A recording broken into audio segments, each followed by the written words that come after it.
people think that sons of man have authority and dominion over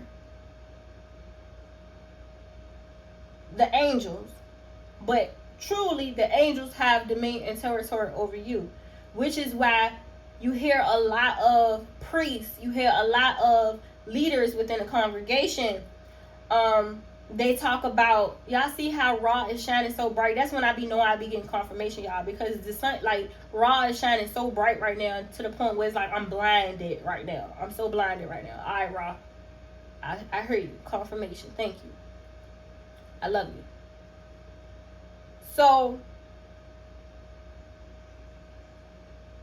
angels have authority and dominion over territories, and you being sons of men, they also have authority and territory over you too.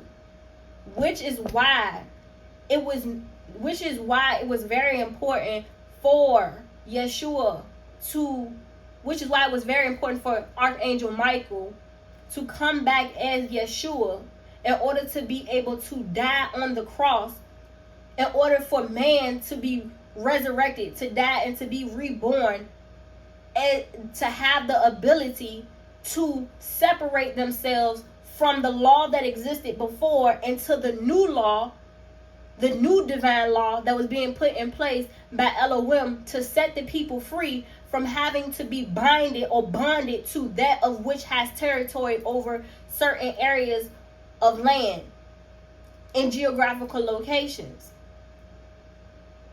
to allow for your spirit to be set free from which it was binded to at one point. So that's why it's very important. So it's very good for you to give thanks and appreciation to Archangel Michael, who is known as Yeshua, who a lot of people call as Jesus, but you shouldn't be calling him Jesus, because that is really Jesus, which is a made up God that was created by European cultures who did not have the knowledge to understand and to know the true name for these angels, because they didn't come in contact with these angels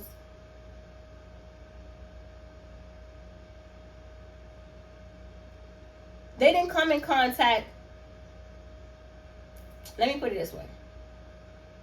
They didn't have the same connection to the angelic realm, into the spiritual, into the angelic and spiritual realms like we do. Non-ether beings. They didn't have that. They didn't have that. And they got disconnected from that a long time ago.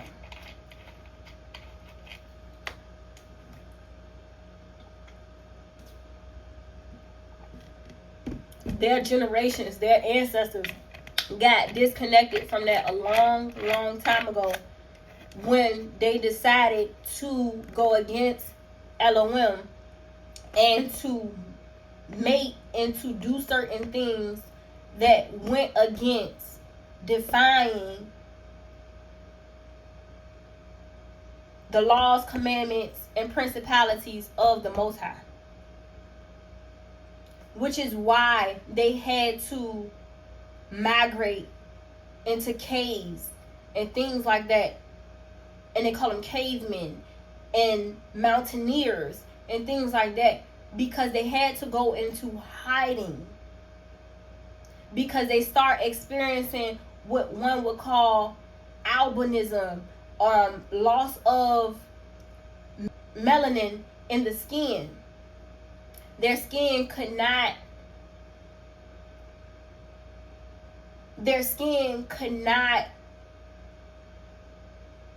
be exposed to the sun.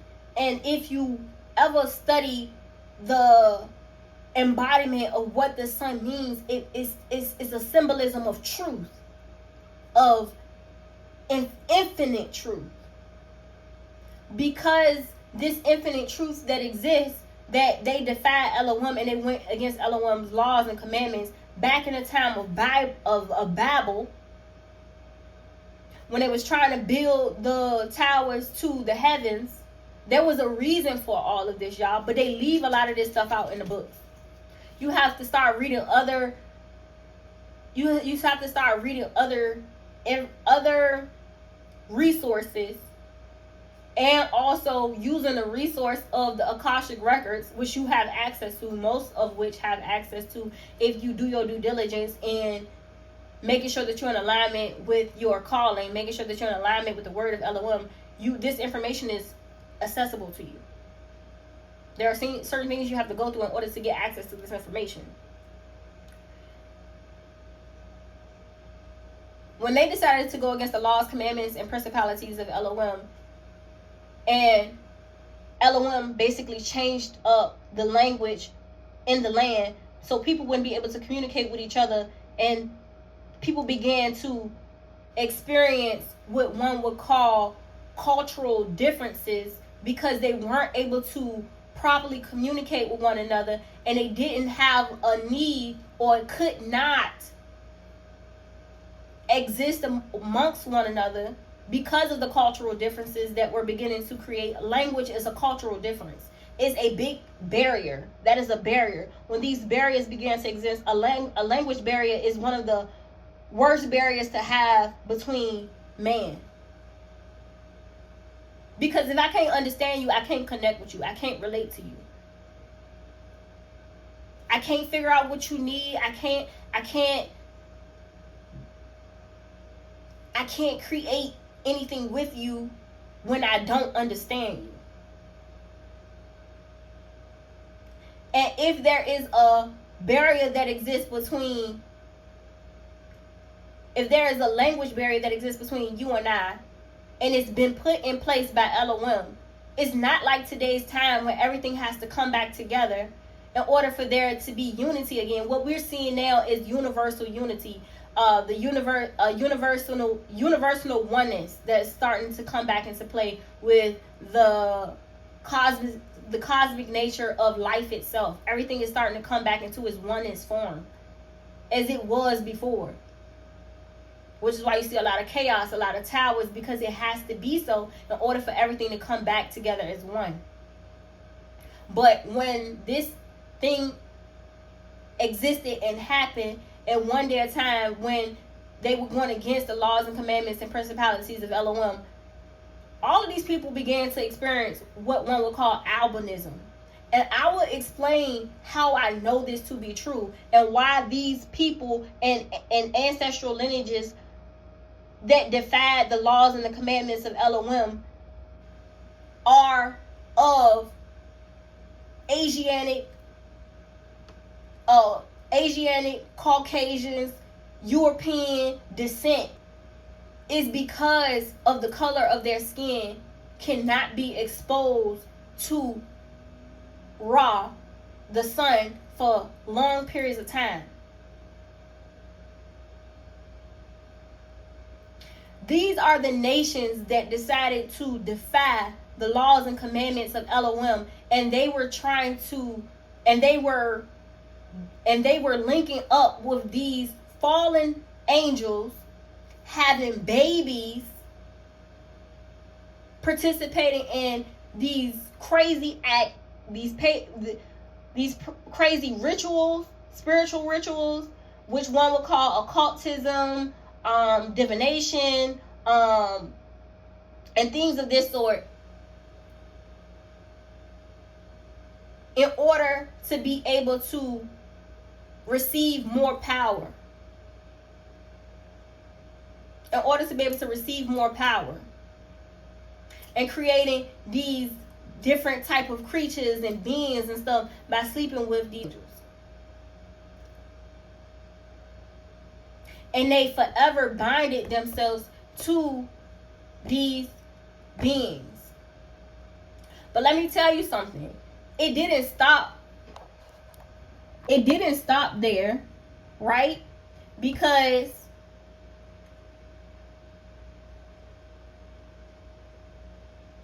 if you read, I'm gonna tell you. So I told y'all the archangels, the angels The angels created man. So let us make man in our image, after our likeness. Not God's likeness. Not Elohim's like, no, our likeness. Because the angels is supposed to be gods themselves, y'all. That's why they're called sons of God. Because they're sons of God. That's why it was such a abomination for them to have come down to have had sexual intimacy with sons of man. These sons of God. Because of the force, the power that they hold. The pureness that they hold. It defies the divine law, commandments, and principalities that was created. That's just like daughter and father having sex. It's called incest, which is why when they decided to mate, they were also your creator. Your creator came down and had sex with his creation. You're not supposed to do that. That's incest, which is why they created giants and these Nephilim beings of all different creatures and kinds. It went against divine order and law. That's what made it such an abomination. Because people try to, a lot of sons of man condemn the actual power and force that these angels had. They are gods. They're not the supreme God, the supreme creator, but they are gods. And the ones that had fallen, they were gods. They fallen. And what happened when you in a place of ascension and you fall? You descend. You descend to what? Another state of being. It's a mental state of being. It's a mental state of being. It's a state that you have defied to the point where you were once here and now you're here. Which why it does not make sense for a person who is on this level to mate with somebody on this level. It's just not, it is not equally yoked. It just don't make sense. It just doesn't make sense. So your creator, your co-creator, let me say that, let me be more specific. Your co-creator came down and had sex with his creation.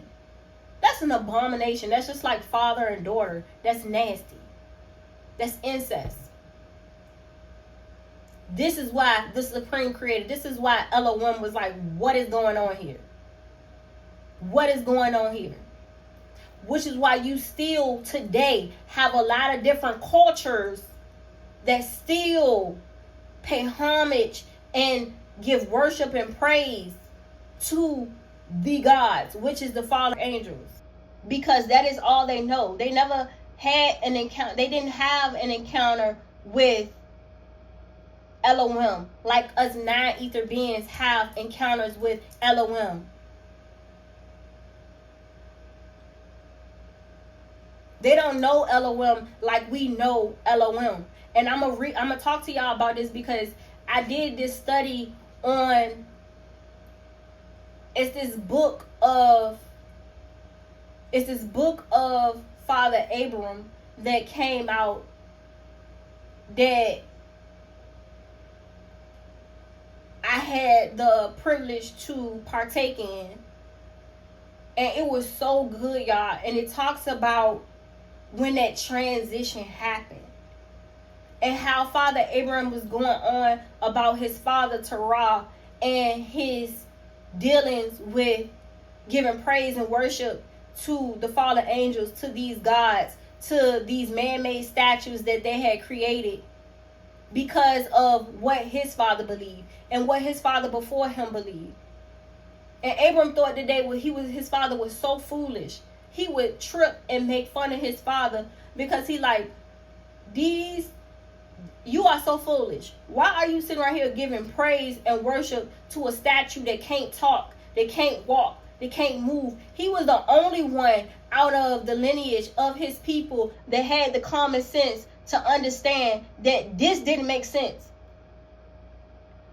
This thing that I'm worshiping, I'm giving praise to, that I'm requesting life from, that I'm requesting these things to be manifested into my reality, is not even that's not even capable of doing what I can do as a son of man. Father, you're foolish. And then he was fool, and then he was like, Father, you're foolish. Basically making fun of his father and anybody else who believed in that way of being, seeing, creating, living, and doing. He was the only one to have common sense to know that these teachings didn't make sense. That's where it all starts. It all starts with, does it make sense? Does it make sense? And the more he starts to question and be more curious in regards to these faith-based beliefs that were in place by his lineage and ancestors, is the more he starts to have encounters with the Most High, with Elohim. You can read about it if you ever get the privilege to. It is so good. It's the story of Father Abraham. It talks about his childhood all the way up. It's the book of Father Abraham. It talks about his childhood up into his adulthood. It is so good, y'all. It is so good. And I laughed my tail off the entire time while I was reading it. Like, so serious. I was so tuned in that book. I read about so many different prominent characters that is talked about in the Bible. From Father Abraham to Melchizedek to Shem, who I can talk to y'all about Shem being an ascended master.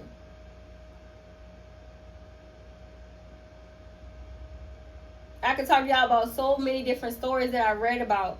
The Book of Jubilees, you can read about that. I'm still reading about the Book of Jubilees.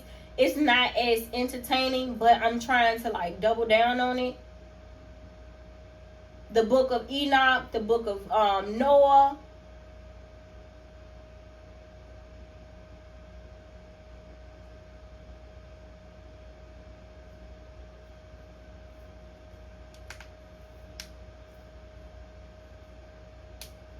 And it's really good. And if you read the book of Shem, and it talks about, it tells you about Noah as well. And you would find out that Noah actually had a form of albinism, and he wasn't able to be in the sun for a long time. That's something that a lot of people didn't know. He could not be in the sun for long periods of time. But in order to rewrite and to make right what had been done,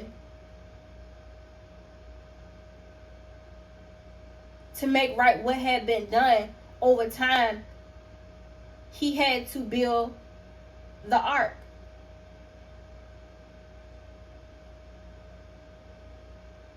It talks about his wife and how his wife actually came from a prominent family with these beautiful spiritual gifts that was passed down to Shem, but Japheth and Ham didn't receive them. It talks about their grandparents, and it talks about a little bit of history about the grandparents, and also about who they were.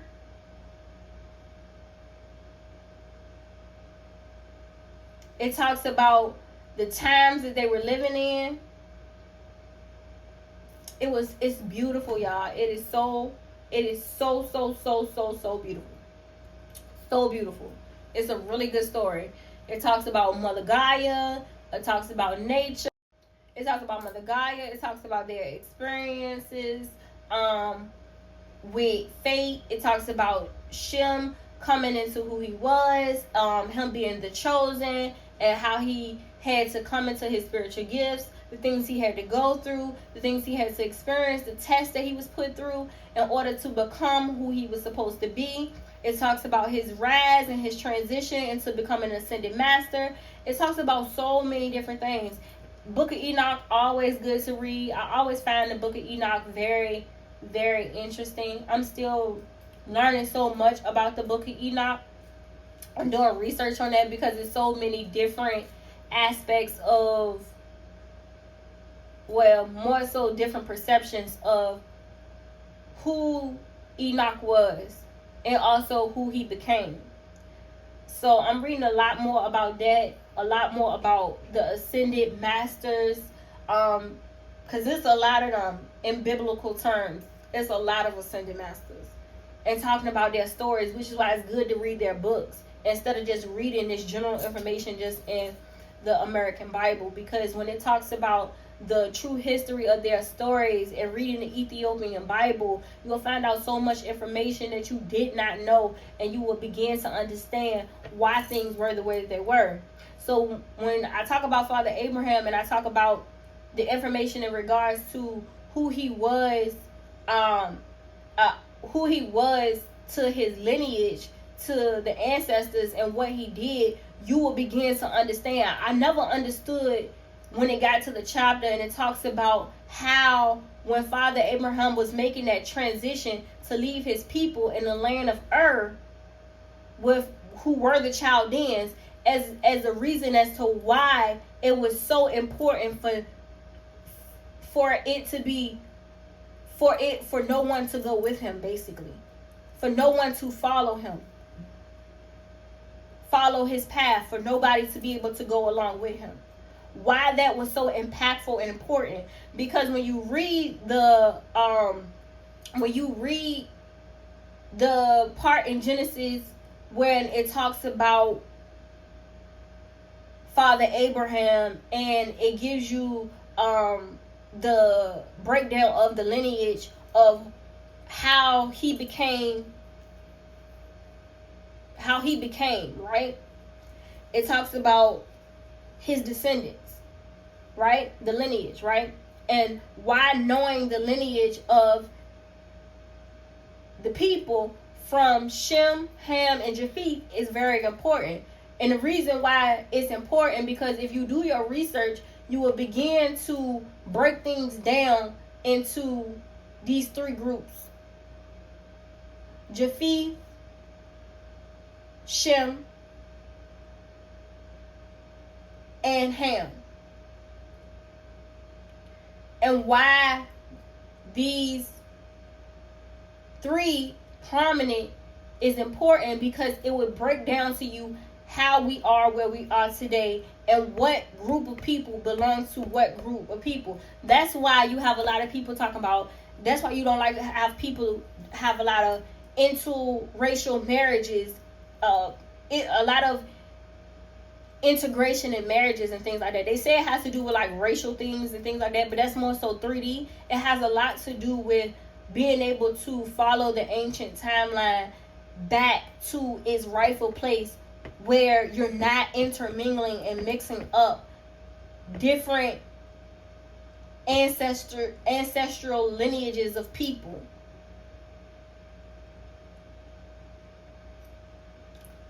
That's why it's such a big deal. That's why it's such a big deal, y'all. So,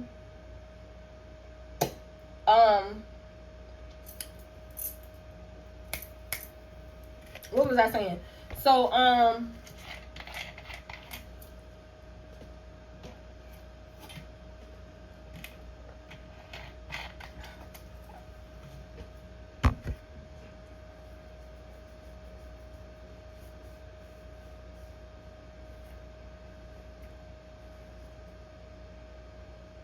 that makes me, I just thought of something in my head. I gotta go back to that.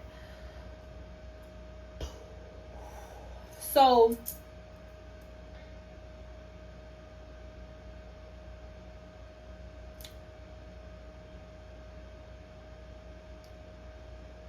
oh yeah, so Father Abraham, so it was very important when you read the book of Genesis, where it gets to the point where Father Abraham is about to transition from leaving his native land to go into a new land where Elohim was creating a new people.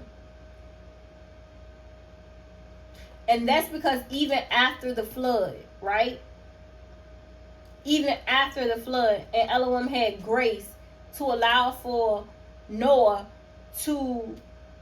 his children, and his wife and their wives to come into the new world. It does not mean that just because Elohim found Noah to be righteous, it does not mean that there wasn't still some spiritual implications that were attached to his children, the wives, his wife, and even him, that still needed growth, development, and to be uprooted by Elohim. But you will hear, like, you gotta listen to the phrase, the way that the words are worded. It says that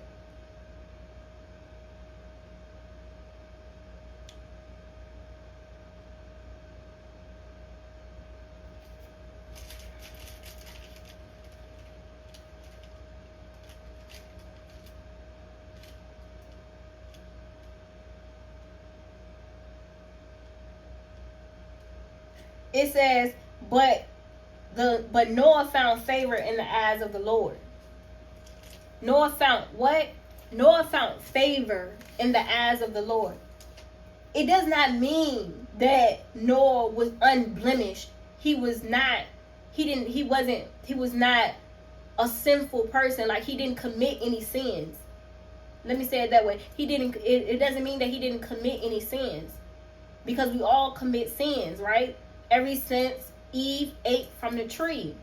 But if I had to compare Noah against the other sons of man in his day of time, he was the most righteous out of them all. He was the most righteous of them all. And because of that, he found favor in the eyes of the Lord. Meaning he wasn't as bad as the others. His heart wasn't as tainted as the others. He could still be saved. He could still be saved.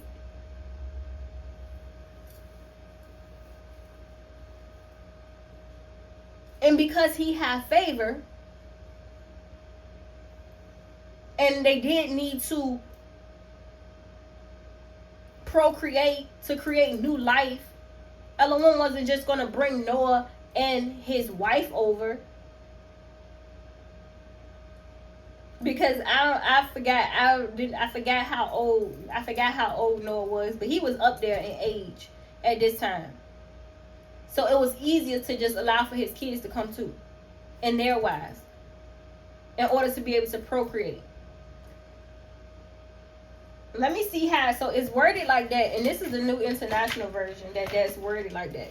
So I'm gonna go to it because the King James Version don't have a filter as much as these new versions of the Bible. Like, they filter a lot of the stuff that's being said in the new versions of the Bible, but the King James Version is not as filtered as the others.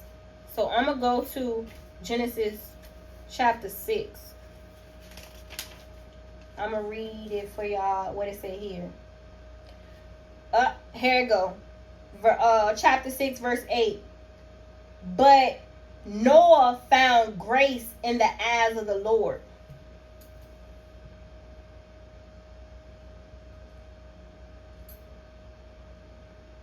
Noah was a just man and perfect in his generations. If I had to compare this man to the other people within his generation, he was considered perfect. He was the most righteous. And because of that, he had favor and grace. He could still hear the Lord. He could hear command. He could hear the commands and instructions of the Lord. Not to say that he was without sin, but he was the most righteous. And the one that could lead the next generation to be saved.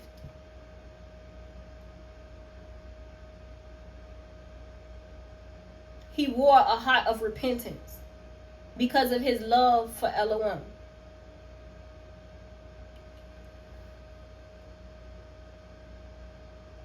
I say that because people think that, oh, the Lord just wiped the earth clean and everything was as it was. No.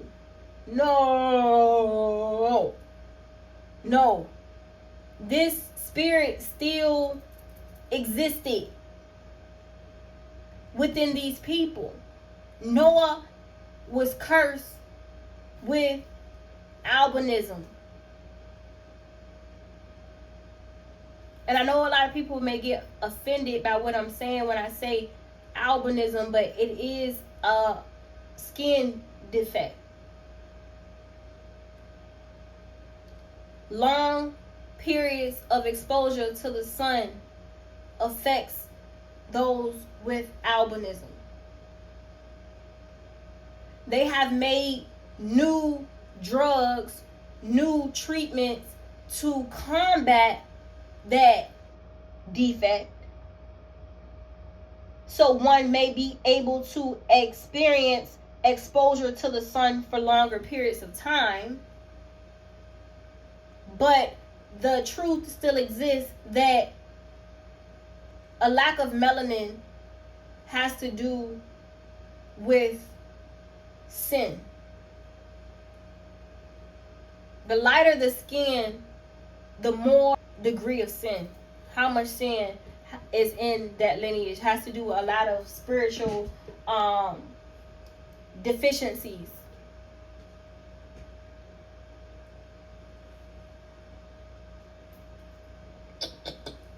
So that's why they say the blacker the berry, the sweeter the juice. The more connected to Elohim, to source one is, the darker they are.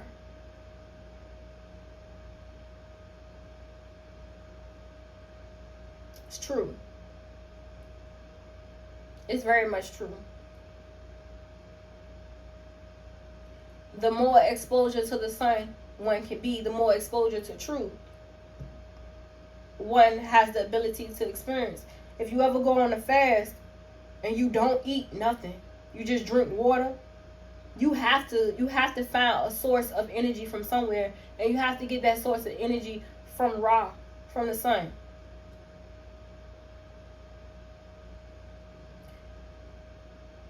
And dependent upon your ability to be exposed to the sun will determine how much truth you're able to handle.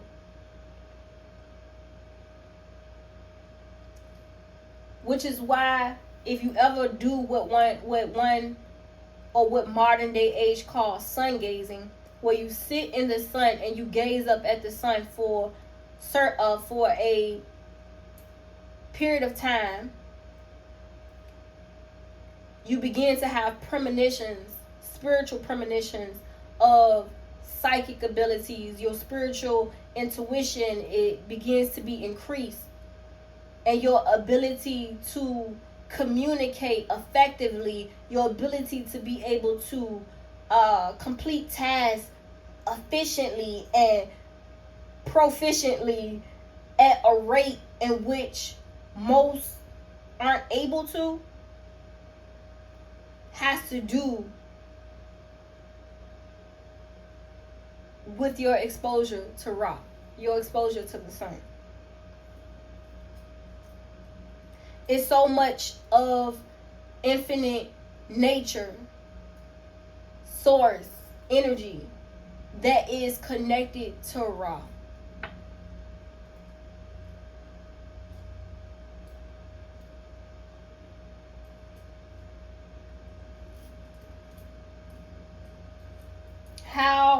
How long can you stand the fire? Because that's what it feel like. You ever stand in the sun for the sun when it's beaming at its highest temperatures? Stand in the sun. How long can you stay within that fire, within that pressure, under that heat? It says a lot about you as an individual and your connection to Elohim and to truth.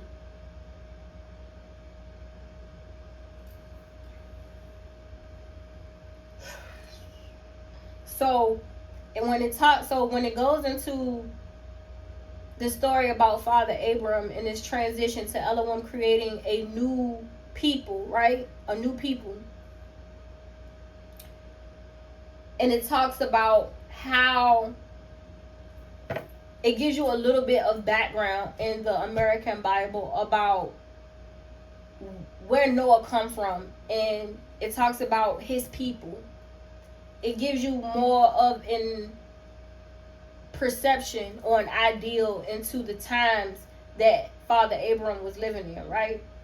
So it talks about how his brother Nahor takes the daughter of their brother who was slain in the land.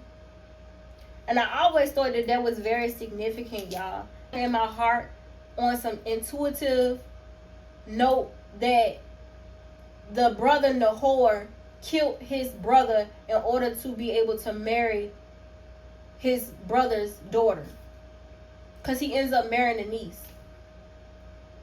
I always thought that was very significant. Like there was some type of betrayal that took place. Because it's like, at this day and time, right? In this day and time, why in the world would my brother decide that he wants to marry my daughter, his niece? Why would my brother want to marry his niece? That's incest, y'all. It's incest. That's incest. Because it's too close. Which is why they always say it's supposed to be like a gap in between generations in order for you to be able to intermarry another family member.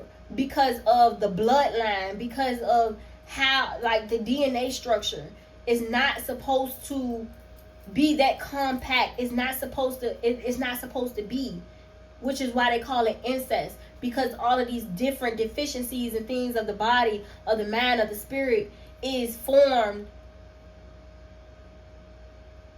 in this relationship because of the spiritual aspect around it. Like it's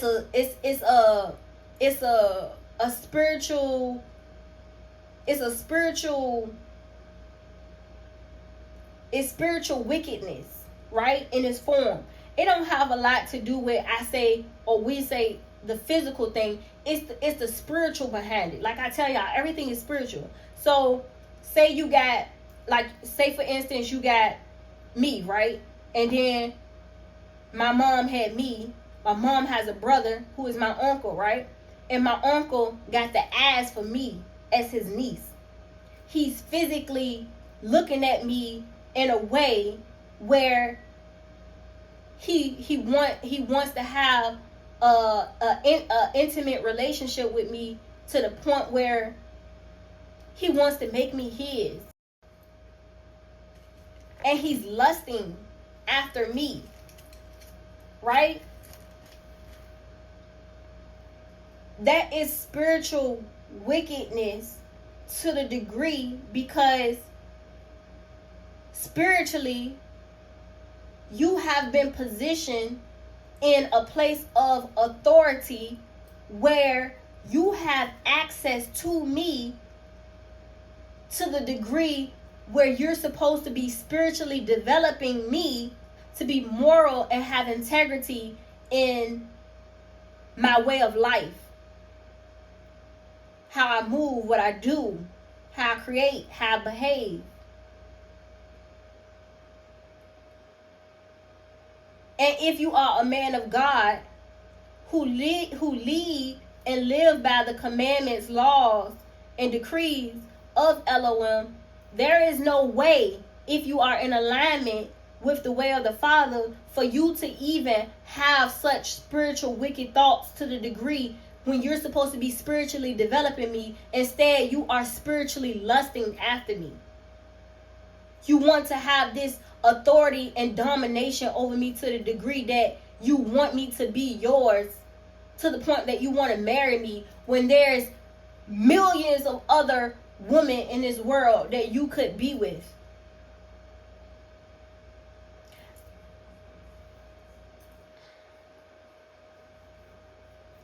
This is what Father Abraham times were like. And this is after the flood, y'all. This is after the flood. So I say this to say that when Noah and his 3 children, their wives, and his wife were saved by Elohim during the flood, these people still had spiritual wickedness, dark principalities, and dark forces that still had a hold on them. But it wasn't to the degree as the others within their generation.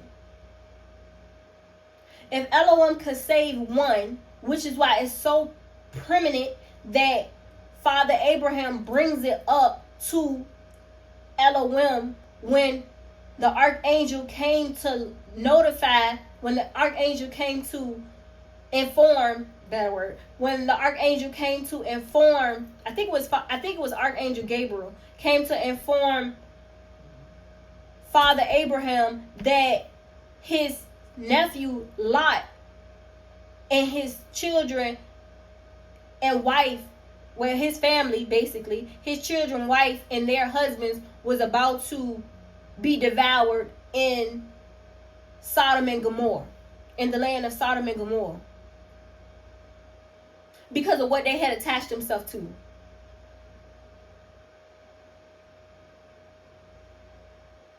And then Father Abraham says, is the Father not the Father of favor, of grace?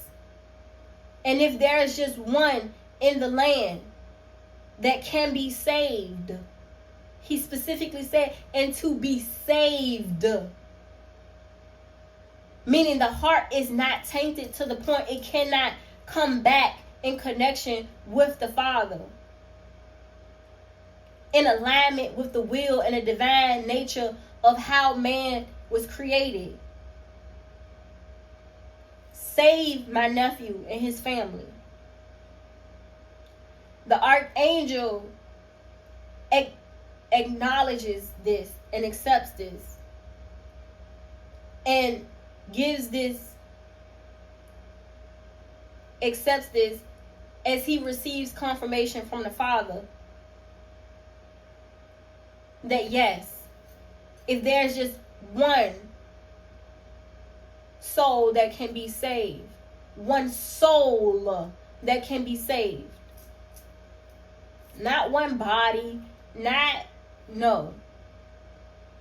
the spirit, because the spirit is already tainted, but is the soul tainted? Because first it goes from the body to the spirit, from the spirit to the soul. It's 3 levels to it. Starts at the body, then it goes from the body, because your body is an altar. That's the first altar first, right? So you got to get past the body first. The body is the first altar, right? Then you go to the second altar, which is the spirit. What you feed in the body, what you feed in the spirit, right? Then you go to the third body. The third body is your soul. This is the third level of consciousness. Three levels of consciousness. The consciousness of the body, which is the carnality itself. What did I just say?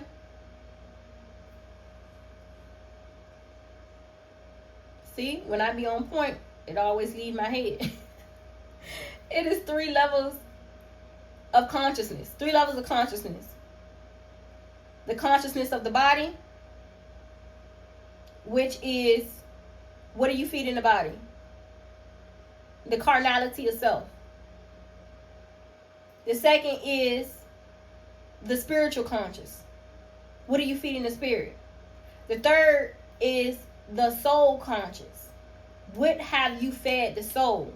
It has 3 levels. 3 levels have to be penetrated. 3 altars have to be penetrated.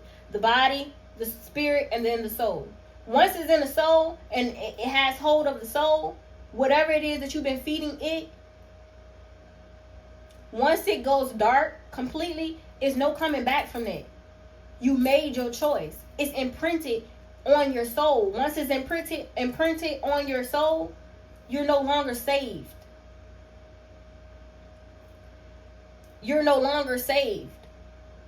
Which is why you're given grace and given favor, and you go through certain things, and even though you do bad things in life or you make bad decisions in life, it does not mean necessarily that your life is going to end tomorrow or you going straight to what people call hell. No. It takes time. It's penetrating 3 consciousness of self, mind, body, and spirit.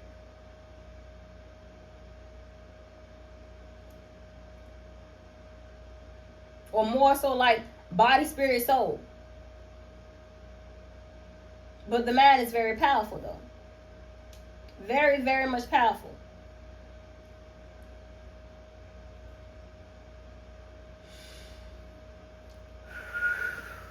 Okay. So when Father Abraham says this to Archangel, I believe it was Gabriel, and he says this to the angel, and he says this to the angel. I know it was one of the archangels. I think it was Archangel Gabriel, and I think it was another angel too. But when he says this to the angel, and he says, yeah, all right, if there's one soul that can be saved, we'll save them before we wipe out Sodom and Gomorrah.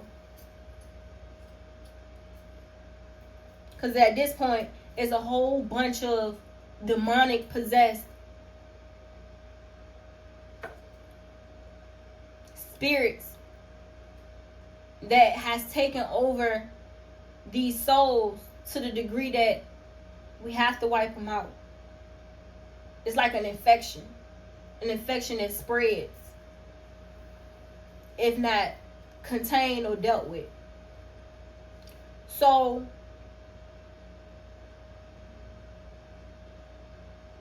before Father Abraham, I told y'all, so I think so, like I said, I believe that Nahor, which is Lot's father, Nahor, and is Lot's father, Nahor, and the wife who is the daughter of the other brother who passed away before Nahor decided to marry her. That's Lot's parents there. And what did Lot experience in the cave when they were saved from Sodom and Gomorrah? Incest. His daughters, both of them, not just one, y'all, both of his daughters slept with him so they could have a baby, so they could procreate.